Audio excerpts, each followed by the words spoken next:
हमारी जो next slide है वो है अब हमारे इंडिया के स्टेटस के बारे में, दैट इज इंडिया फेडरल है या यूनिटरी है नेचर में। तो अब इसके बारे में हम थोड़ा सा डिटेल में पढ़ेंगे, क्योंकि अगर पॉलिटी में आप देखोगे तो ये पॉलिटी में काफ़ी इलाबरेट करके ये लेक्चर आपको पढ़ाया जाएगा। बेसिकली देखिए दोस्तों, न्यूज़पेपर में ज़्यादातर जो न्यूज़ेस होती हैं वो, उसमें अगर आप देखोगे तो उसका एक ह्यूज अमाउंट जो है वो पॉलिटी में ही कवर हो जाता है। तो क्योंकि हम करंट अफेयर एनालिसिस कर रहे हैं और ये हमारे काम आने वाला है, तो इसलिए हमें ये जानना बहुत ज़रूरी हो जाता है। फेडरलिज्म और यूनियन, ये सारी चीज़ें क्या हैं, ठीक है। तो इंडिया में अगर आप ध्यान दोगे तो आर्टिकल 1 जो है हमारे संविधान का, वो सबसे पहले ही ये स्टेट कर देता है that India, that is Bharat, ठीक है। दोनों ही नाम आर्टिकल 1 में दे रखे हैं। आजकल आपने देखा होगा इंडिया के नाम को बदल के भारत कहने की भी कई बातें उठ रही हैं, बट एक्चुअली में आर्टिकल 1 जो है कॉन्स्टिट्यूशन का, वो उसमें सीधे लिख देता है दैट इंडिया और भारत, मतलब स्टेटेड है कि ये भारत है, शैल be a union of states, ये लाइन दी हुई है आर्टिकल 1, ठीक है। अब इसमें क्या है देखिए, constitution of India, India government dot in से मैंने ये रेफरेंस लिया है, ठीक है। कॉन्स्टिट्यूशन ऑफ इंडिया से ही मैंने ये उठाया है। इसमें क्या है ना कि India also known as Bharat, पहली वाले आर्टिकल का रेफरेंस लेते हुए, is a union of states, it is a sovereign socialist secular democratic republic with a parliamentary system of government. देखिए ये जितने शब्द है ना दोस्तों, ये सब आपको इंडिविजुअली आने चाहिए। सॉवरेन का पूरा एक पेज का आपका टॉपिक है, सोशलिस्ट, सेक्युलर, ये एक एक चीज आप पॉलिटी में इलेबोरेट करके पढ़ते हो जब आप सिविल सर्विसेज की तैयारी करते हो, ठीक है। संप्रभुता, समाजवादी, पंथ निरपेक्ष, डेमोक्रेटिक, ठीक है। लोकतंत्र, मतलब जहाँ पे जनता का राज हो, जनता के प्रतिनिधियों के द्वारा। रिपब्लिक, गणतंत्र,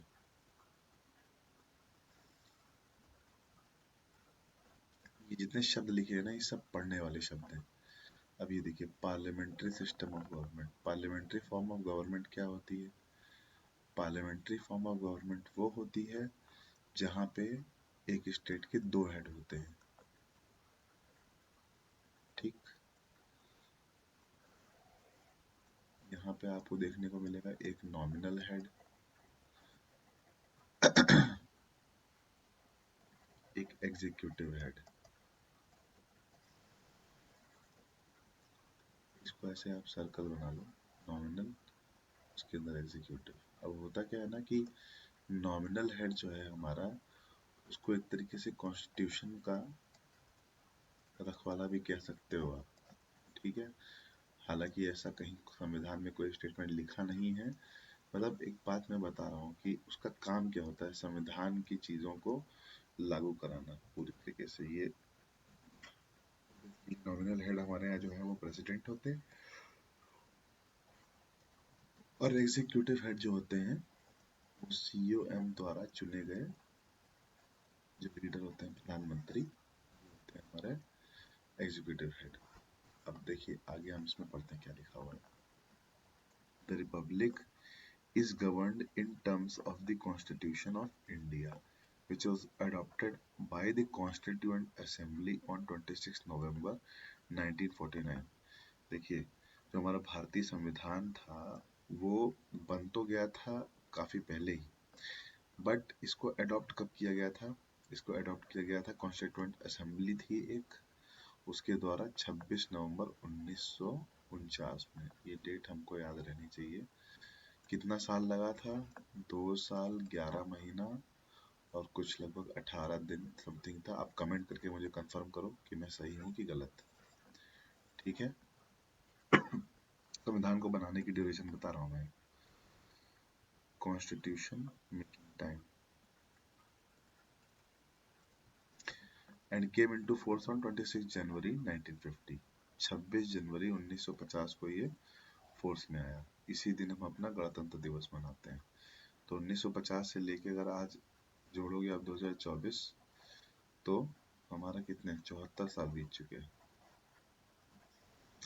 ठीक। The constitution provides for parliamentary form of government which is federal in structure with certain unitary features। देखिए, अब सबसे बड़ी बात ये कि आर्टिकल 1 में यूनियन तो लिखा है, फेडरल कहीं भी मेंशन नहीं है। तो इसीलिए बोल रहा है कि पार्लियामेंट्री फॉर्म ऑफ गवर्नमेंट तो है हमारी, जिसमें फेडरल स्ट्रक्चर लेते हुए हम सर्टेन यूनिटरी फीचर्स को एंजॉय करते हैं। जैसे कि फेडरल स्ट्रक्चर में क्या है कि ऑटोनोमस प्रोविंसेस में ऑटोनॉमी होगी, मतलब स्टेट्स में जो रूल होगा वो उनका इंडिविजुअल हो सकता है।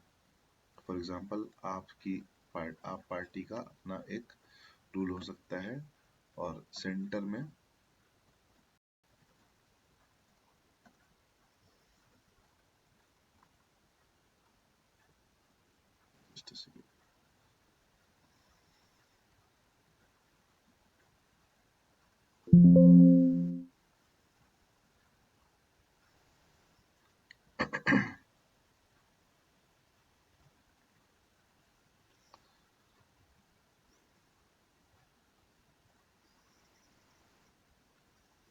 ठीक है।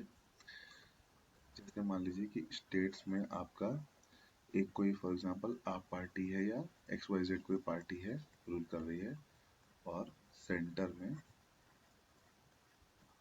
एक पार्टी है। ठीक। अब क्या होगा कि इन इसमें ये तब तक कोई भी हिंड्रेस नहीं करेगी जब तक इमरजेंसी जैसी कोई परिस्थिति नहीं आ सकती। तो देखिए, हमारे संविधान में लूप होल्स तो बहुत ढेर सारे हैं, क्योंकि कहीं ना कहीं हर स्टेट में एक गवर्नर होता है जो डायरेक्टली रिस्पॉन्सिबल होता है किसको, प्रेसिडेंट को। प्रेसिडेंट की डेलीगेटेड पावर्स वो एंजॉय करता है। ठीक है। तो यूनिटरी फीचर से हमारे ये हो गए कि कोई भी राज्य इस भारत के संघ से अलग नहीं हो सकता, ये एक यूनिटरी फीचर हो गया। लेकिन कोई राज्य अपने हिसाब से वहां के नियम कानून फॉलो करा सकता है, मेंटेन करा सकता है लॉ एंड ऑर्डर बेसिकली, लेकिन भारत के यूनियन से अलग नहीं हो सकता। ये यूनिटरी फीचर हो गया। फेडरलिज्म हो गया, हर राज्य को चलाने की अपनी एक हुकूमत, अपनी एक ताकत और अपना एक तरीका हो सकता है। ठीक है। अब देखिए, constitutional head of executive of the union is president.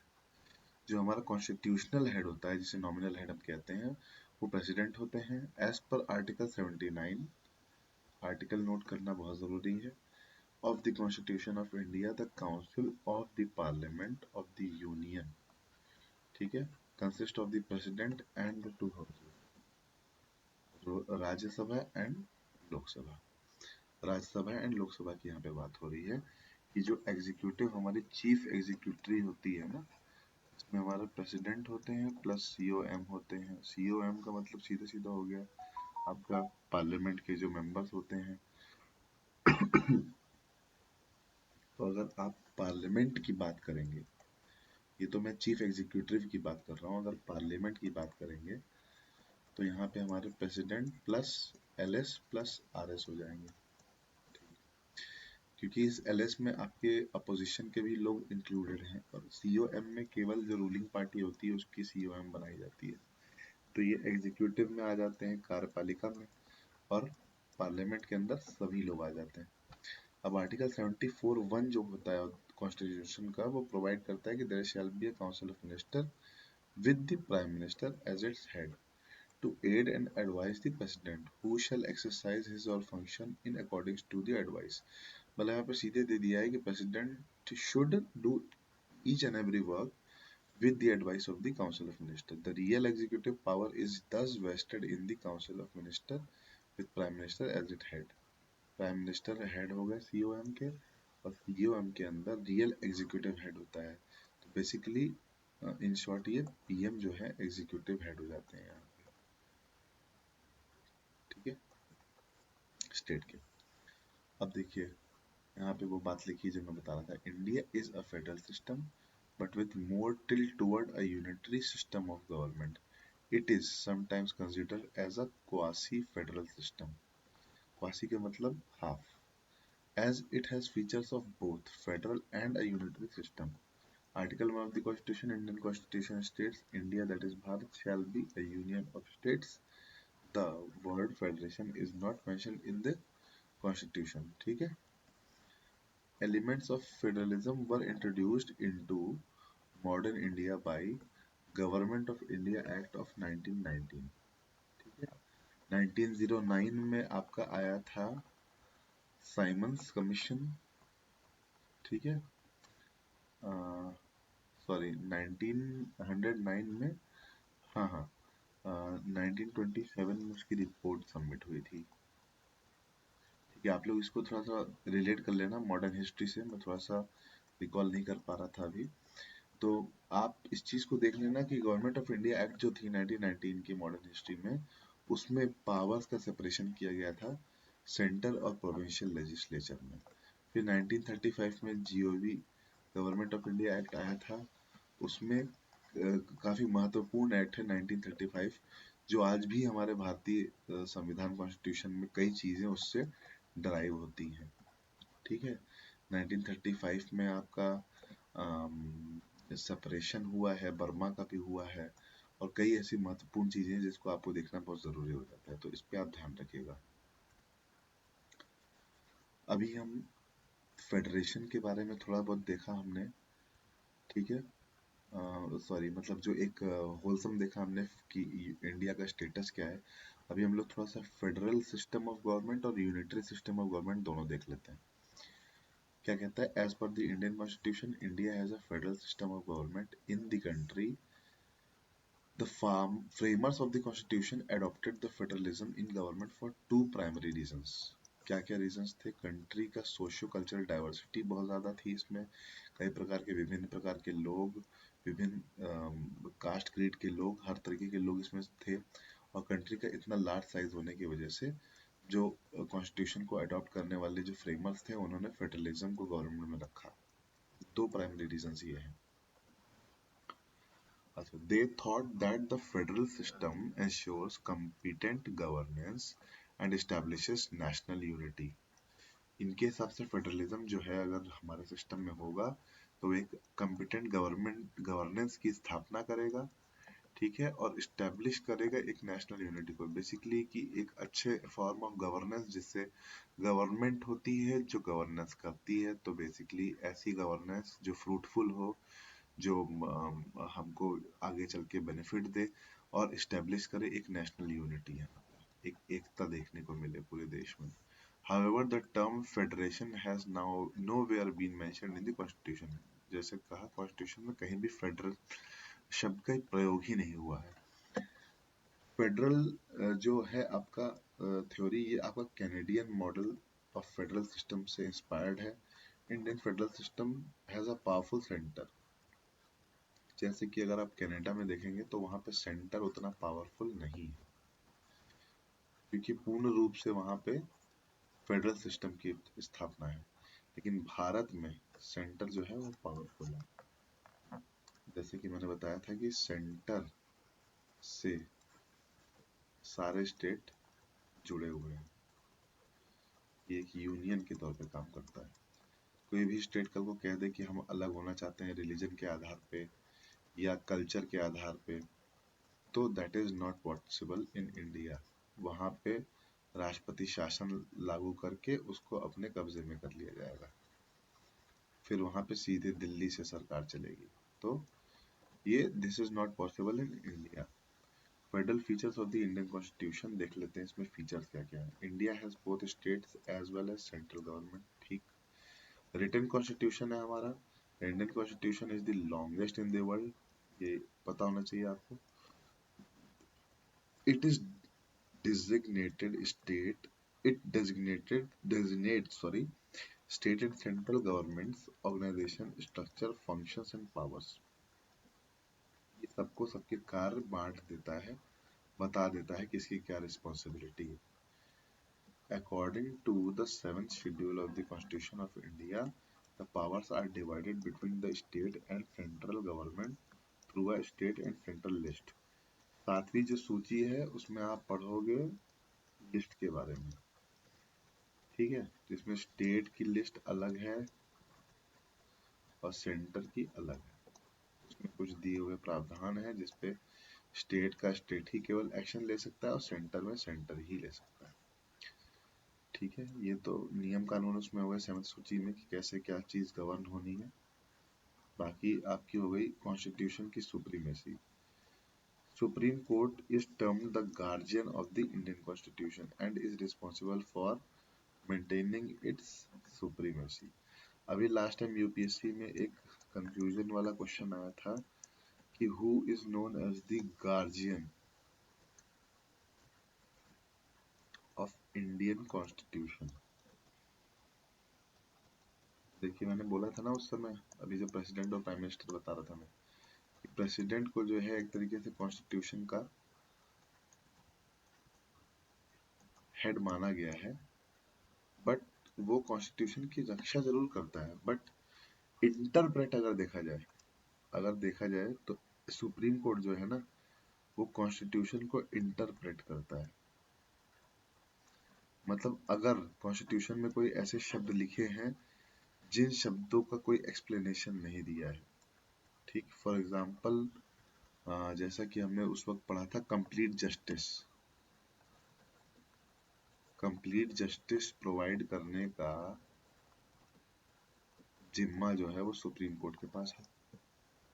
कौन से आर्टिकल के तहत, जल्दी जल्दी कमेंट करिए, आपको पीछे पढ़ा चुका हूँ। तो जब कंप्लीट जस्टिस जैसे शब्दों का कोई निवारण नहीं है, कोई एक्सप्लेनेशन नहीं है, तो वहां सुप्रीम कोर्ट अपना रोल प्ले करता है और बताता है। इस कंटेक्स्ट में कॉन्स्टिट्यूशनल मेकर्स जो थे, फ्रेमवर्क जिन्होंने तैयार किया था, निर्माताओं के हिसाब से उस शब्द का उस जगह पे क्या इस्तेमाल होगा। इसलिए अगर रियल गार्जियन देखा जाए तो सुप्रीम कोर्ट को ही guardian of the Indian constitution माना जाता है। तो अगर आयोग आपको घुमाने की कोशिश करता है तो आप बिल्कुल याद रखिएगा कि सुप्रीम कोर्ट है जो आपका अल्टीमेट गार्जियन है, ठीक। यहाँ पे फेडरल स्ट्रक्चर में हमको इंडिपेंडेंट जुडिशरी देखने को मिलती है। It has fix service conditions and security of tenure to ensure the constitution supremacy. Constitution ही सर्वोच्च है, इसके लिए एक इंडिपेंडेंट जुडिशरी का होना जरूरी है फेडरल स्ट्रक्चर में, और ये हमारे भारतीय संविधान में हमको मिलता है। हमारा कॉन्स्टिट्यूशन एक रिजिड कॉन्स्टिट्यूशन है। कैसे? In the federal system amendment procedures are strict, ठीक है। फेडरल सिस्टम जो होता है उसमें बदलाव करना, अमेंड करना किसी चीज को बहुत ही ज्यादा स्ट्रिक्ट होता है। कैसे? जैसे कि हमारे यहाँ मेजोरिटी ऑफ वोट्स देखते हैं, लोकसभा प्लस राज्यसभा में 2/3 बहुमत से अगर कोई चीज पास की जाती है तो वो बिल पास माना जाएगा। कई केसेस ऐसे हैं जहाँ पे जो प्रेजेंट लोग हैं वोट करने वाले, उनके हिसाब से 2/3 बहुमत देखी जाएगी। तो इस तरीके से कई ऐसे प्रावधान है जो आप पॉलिटी में पढ़ेंगे जहाँ पे प्रोसीजर काफी स्ट्रिक्ट है। किसी भी बिल को पास कराना इतना आसान नहीं होता। उसमें भी उस बिल को कैंसिल करने के प्रावधान है। प्रेसिडेंट चाहे तो उसको रोक सकते हैं, एक बार वापस करके फिर वापस उस पर विचार किया जा सकता है। हो सकता है उसके बीच में सरकार गिर जाए या नो कॉन्फिडेंस मोशन आ जाए, कुछ भी हो सकता है। तो मतलब कोई काम कराना इतना आसान नहीं है इस गवर्नमेंट में। और हमारे यहाँ बाइकैमरल लेजिस्लेचर है। जैसे कि बाइकैमरल का मतलब हो गया कि एक राज्यसभा एक Lok Sabha, responsible for ensuring federalism in government. Bicameral का मतलब हो गया कि 2 हाउसेस होंगे इसमें, एक उच्च सदन, एक लोक सदन। लोक सदन में जो हमारे जनता के प्रतिनिधि हैं वो आते हैं लोकसभा में, और राज्यसभा में हमारे डेलीगेट्स, एलिट मेंबर्स आते हैं जो किसी न किसी स्पेशल फील्ड से आते हैं। अब देखिए यूनिटरी फीचर देख लेते हैं फटाफट। थोड़ा सा लेंदी हो रहा है मुझे पता है, लेकिन ये जानना बहुत जरूरी है। एक तरीके से पॉलिटी वालों का रिवीजन हो रहा होगा यहाँ पे, और जिनको कुछ नहीं पता है उनको एक सतही ज्ञान जरूर मिल जाएगा। क्योंकि इसमें और डीपली आपको चीजें समझनी पड़ेगी, लेकिन मैं कोशिश कर रहा हूँ कि जितना डीपली हो सके मैं उसको समझा सकूं आपके दिमाग में। यूनिटरी फीचर्स क्या है इसमें? हमारा स्ट्रॉन्ग सेंटर है। The union list is lengthier and encompasses more significant subject than the state list. There is an upper hand of the union in matters of the concurrent list and residuary powers. concurrent list आपको मिल जाएगी 7th schedule में, ठीक है, जिसमें state और centre दोनों के matters होते हैं। उसमें सेंटर का हस्तक्षेप हो सकता है और जो रेसिड्यूरी पावर्स होती हैं उसमें भी सेंटर का हस्तक्षेप हो सकता है। तो सेंटर हमारा बहुत स्ट्रॉन्ग होता है। State can be reorganised. अगर आर्टिकल 3 में आप जाओगे तो वहां पे स्टेट का तोड़कर कहीं मिलाना या स्टेट का एक हिस्सा बाहर निकल जाना, ठीक है, या स्टेट का नाम कोई परिवर्तन करना, ये सारे हक हमारे सेंटर से पास हो सकते हैं। आर्टिकल 3 के तहत Indian constitution allows the Indian parliament to create new states और चेंज एग्जिस्टिंग स्टेट बाउंड्री और डेजिग्नेशन। अब आर्टिकल 3 के अंदर कई पार्ट्स हैं, वो पार्ट पार्ट में आप लोग देख लीजिएगा। मोटा मोटा मैंने आपको बता दिया कि ये सारी चीजें की जा सकती हैं। उसको तोड़ मरोड़ के, उसको छोटा करके, या उसमें कुछ मिला के, या उसके नाम बदल के उसकी बाउंड्रीज वगैरह चेंज कर सकते हैं। Constitutional partly rigid. तो रिजिड की बात हम पहले कर चुके हैं। Is not entirely rigid as features can be amended according to citizens. पूर्ण रूप से रिजिड नहीं है, इसमें फीचर्स अमेंड किए जा सकते हैं। नीड्स, ठीक है, on the basis of the population of each state seats in Rajya Sabha are given out. जो राज्यसभा में सीट्स हैं वो पॉपुलेशन स्टेट के हिसाब से देखी जाती हैं। तो ये सारी थोड़ी सी फ्लेक्सिबल चीजें हैं। The union government consist of supreme powers in any emergency national finance और स्टेट। मैंने बताया था ना लूप होल्स हैं, तो अगर कोई इमरजेंसी लागू हो जाती है जहाँ पे पुलिस प्रशासन की व्यवस्था सीएम द्वारा नहीं कंट्रोल की जा रही है, तो वहां पे तुरंत गवर्नमेंट शासन स्टार्ट कर देगा। एक तरीके से राष्ट्रपति शासन लागू हो जाएगा, तो वहां पे गवर्नर की ही सारी बातें माननीय होगी। न्यू स्टेट फॉर्मेशन कर सकता है। इंटीग्रेटेड जुडिशरी है, supreme court and high courts and other courts under it. Single citizenship Switzerland से ली गई है, ये याद रखिएगा। कुछ छोटी छोटी चीजें हैं, ये पॉलिटी में आप पढ़ेंगे। जो सिंगल सिटीजनशिप वाली चीज है ये स्विट्जरलैंड से और यूएस से अडॉप्ट की गई है। However Australia contains double citizenship. मतलब ये बताना चाह रहा है कि ऑस्ट्रेलिया में भी डेमोक्रेसी है, बट वहां पे डबल सिटीजनशिप अलाउड है। In India only single citizenship is available for the citizens of the country.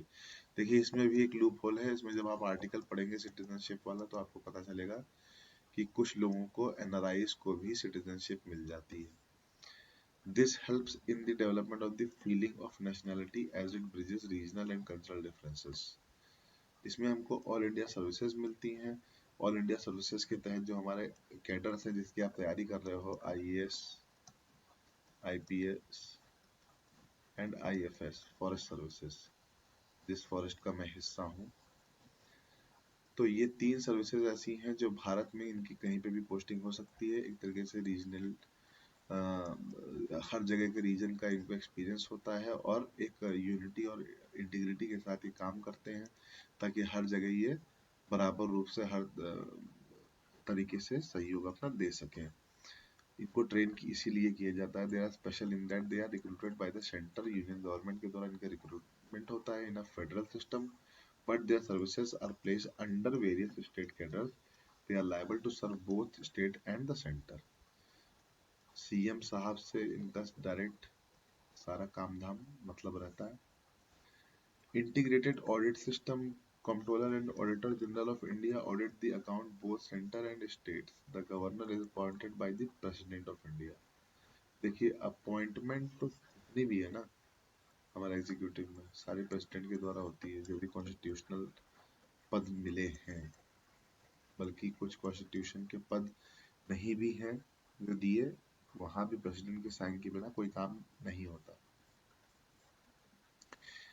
कुछ कम्युनिटीज वगैरह जो बनती हैं, जैसे अब आपका नीति आयोग वगैरह है, तो इन सब में प्रेसिडेंट का ऐसा कोई रोल नहीं है, लेकिन जो कॉन्स्टिट्यूशनल हेड है होने की वजह से उनको ऐसा करना पड़ता है। हर जगह उनके साइन की आवश्यकता पड़ती है। Governor act as a representative of the centre by which the powers are exercised over states. ठीक है, जो काम प्रेसिडेंट का यूनियन में है वो काम गवर्नर साहब का स्टेट में है। अच्छा, गवर्नर साहब के बारे में एक बात और जान लीजिए, गवर्नर किन्हीं 2 स्टेट्स के हो सकते हैं, प्लस किसी टेरिटरी के भी उसमें जोड़ा क्या हो सकते हैं वो, मगर प्रेसिडेंट तो केवल एक ही हो सकता है क्योंकि एक ही भारत है। ठीक।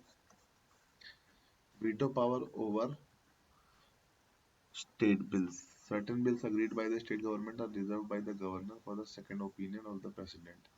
मैंने कहा था ना कि कुछ चीजें प्रेसिडेंट अपने पास रोक सकते हैं, उसी तरीके से गवर्नर भी कुछ बिल्स को अपने पास स्टेट के रोक सकते हैं और उसके बाद इस पे प्रेसिडेंट की वीटो पावर होती है कि इसको पास करना है कि नहीं करना।